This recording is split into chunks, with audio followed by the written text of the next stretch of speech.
Kia ora koutou to those of you tuning in right here in Aotearoa, New Zealand, and good morning or good afternoon to those of you tuning in all over the world.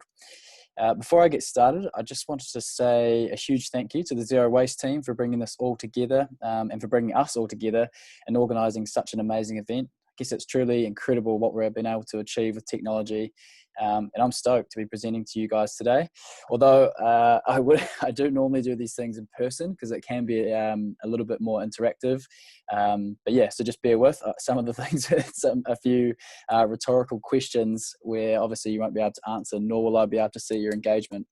But that's totally cool. So my name's Toby Skilton, and I'm the founder and managing director of Mutu, which is a platform that is going to completely revolutionise the way we view asset ownership here in New Zealand, and hopefully one day the world. Oh, sorry, just bear with. Oh, there we go. So now it's time to talk about the back corner of our wardrobes, the overflowing hallway cupboard in the garage that seems to keep magically filling itself. You know what I'm talking about, and you know what lives in those places. Our lives have been conditioned by convenience, so much so that you can buy pretty much anything that you want or need from the comfort of your own home. Now, the result of this conditioning is that many of us today find a great deal of pleasure in buying and hoarding a lot of stuff we don't need. We live in a highly capitalistic, materialistic society where we've been convinced that the key to a happy life lies in accumulating stuff. We buy sporting equipment that rains in the cupboard year round, toys that our kids only play with a couple of times, clothes that we never wear, electronic gadgets that become outdated after a year. I think you get the point. So I call myself a serial hobbyist. So basically this means as soon as I get a whiff of a potential new hobby, whether it be surfing, golf, mountain biking, something like that, I'd go and purchase the things I needed, only to find those same things in the garage, becoming an antique and collecting dust not so long after. I've realized that I have since realized that there's a need to redefine the word need. Now, I'm not suggesting that you should limit yourself to only spending money on food, rent, or one pair of shoes, but instead, let's define what you need as something that is frequently used, actively improves your life, or brings you a sense of joy. So as a society, we all need to be more conscious of the things we buy and our individual impact on planet Earth. So there's no need to buy and store things you don't use regularly, as times are changing and it is affecting us all. So not only does buying all of this stuff lead to a wastage of money, but it also creates a ton of waste that contributes to environmental pollution and, of course, climate change. So just how big is our waste problem here in New Zealand? So in the 2018-19 year, around 3.68 million tonnes of waste went to municipal landfills, which is about an average of 736 kilos of waste per person. Now, this number is likely much higher as there's little data available on the non-municipal landfills. The landfill facilities can range from large-scale commercial landfills to an estimated 46,000 private landfills on farms. Overall, New Zealand has one of the highest levels of landfill contributions in the world, and this level is growing materially. According to our wonderful Minister for the Environment, Eugenie Sage, landfill dumping is increasing exponentially, and New Zealand has a very low level of recycling to other OECD countries. Based on international research, around 20% of landfill contributions tend to be durable household items such as electronics, furniture, and tools. Now, speaking of tools, and here's one of my rhetorical questions where I'd assume that everyone would put their hand up at once, but do you own a drill, or who here owns a drill? Awesome, all of you. So I guess in the share economy, the drill has sort of become a bit of a poster child. So the average usage for a household drill is about the same length as this presentation, so about 13 to 15 minutes. Now, as I said, that drill has become a bit of a poster child or a go-to example in the share economy because it's a great example of not actually wanting to own the item, but instead wanting the service or experience that item offers. You see, you don't actually want to own a drill, you just want a hole in the wall. But the problem I have with the drill example is that although I might only use this drill for, 13 to 15 minutes during the time that I own it, I like knowing that in the off chance that I need a hole in the wall, I could go out to the garage and grab the drill. And it's also a very small item, so it doesn't take up a lot of space. I also know that if I didn't own a drill, I could easily drive to a nearby hardware store and buy one for around $40, which isn't a huge amount of money to spend. So I guess there's two major problems here. One being that we're creatures of comfort and we want things to be as convenient as possible. And two, items are so cheap and readily available that it makes changing behavior incredibly difficult. Now, there needs to be a serious shift in the way people consume. If you're only going to use something once or twice, then you don't need to own it. If you look at things like lawnmowers, ladders, water blasters, all of which are big and clunky and are often just used a few times a year. If you think about where you live and the street you live on, again, this is always going to go down to a bit of a hypothetical type thing, but if you think about where you live and the street you live on, don't you think it's quite ridiculous that most of our homes on each street would have these items? And when you strip it right back, no one actually wants to own a lawnmower in the first place. You just want your short grass.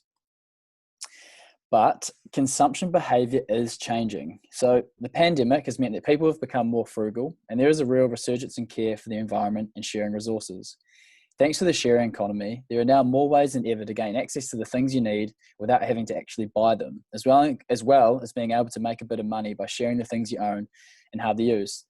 There are some share economy giants that you'd all know of, like Airbnb and Uber, and they're the face of it. But the model is expanding quickly and innovating, even in our very own Aotearoa, New Zealand.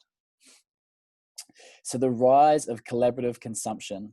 Now, this is not just a short-term trend, but instead a powerful cultural and economic force, reinventing not just what we consume, but how we consume.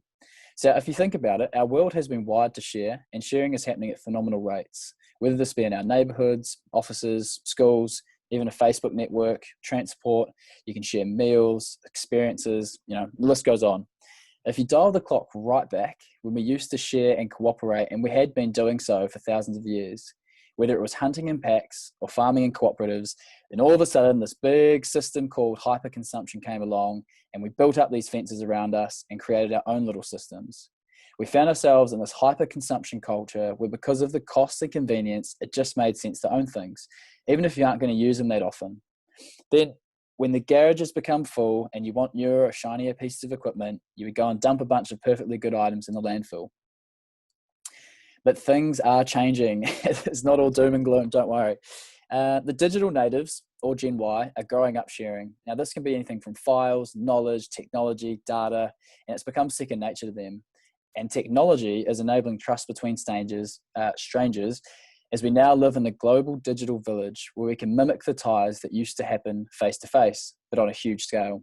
We are now sharing in more innovative ways that have become far more hip than hippie. And we see that we're moving from a culture of me to a culture of we. So just how do we shift from this hyper consumption culture that we found ourselves in to more of a collaborative consumption community? Now, an economy built on hyperconsumption is essentially a house of cards, and it's hard for us to know individually what we can do. So I've put together 4 sort of small things that will help us shape the shift from hyperconsumption to a more collaborative consumption community. So the first one being a renewed belief in the importance of community. So becoming more connected with your neighbours and the people around you.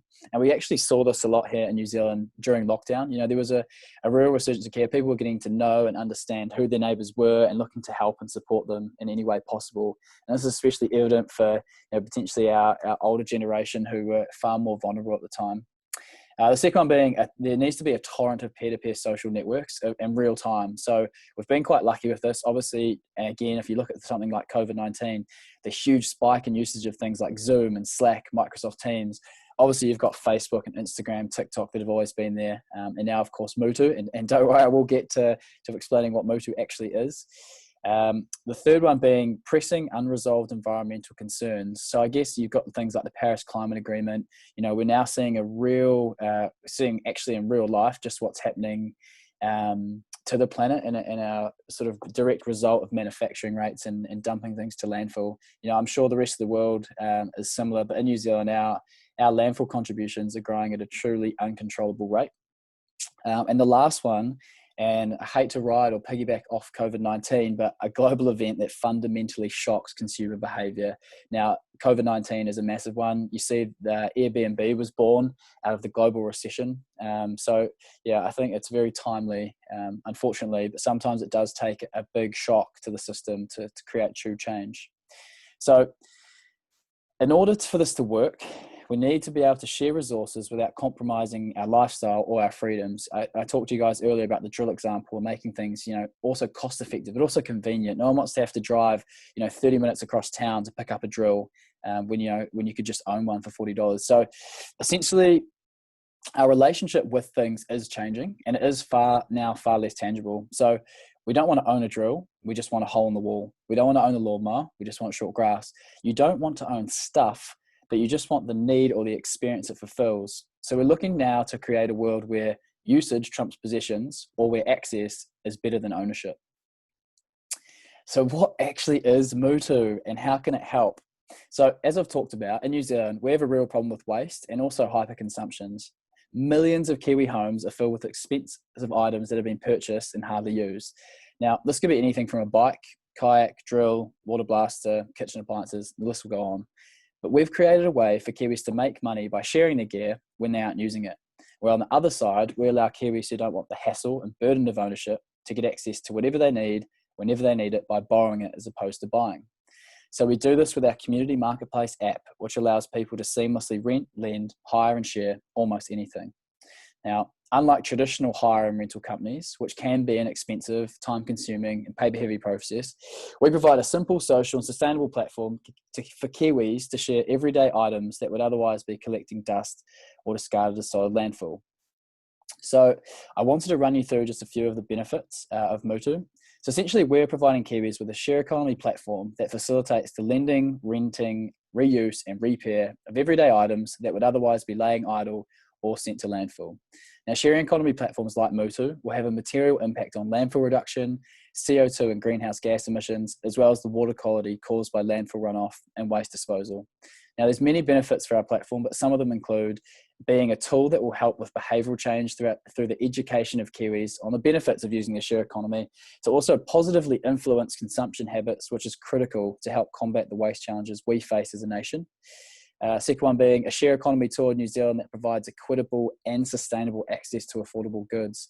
So, especially in New Zealand, there's a lot of areas where, people would love to get out and try something like camping, fishing, surfing, all these types of things, but they don't have the financial capabilities to get access to these types of items. So a platform like Mutu allows people to still get access to the things they need without having to front the capital up front to purchase those items. The third one being a platform where existing materials are reused, which will dramatically offset excessive consumption. Reducing the rate at which everyday goods are consumed lead to a reduced rate at which materials will be sent for landfill.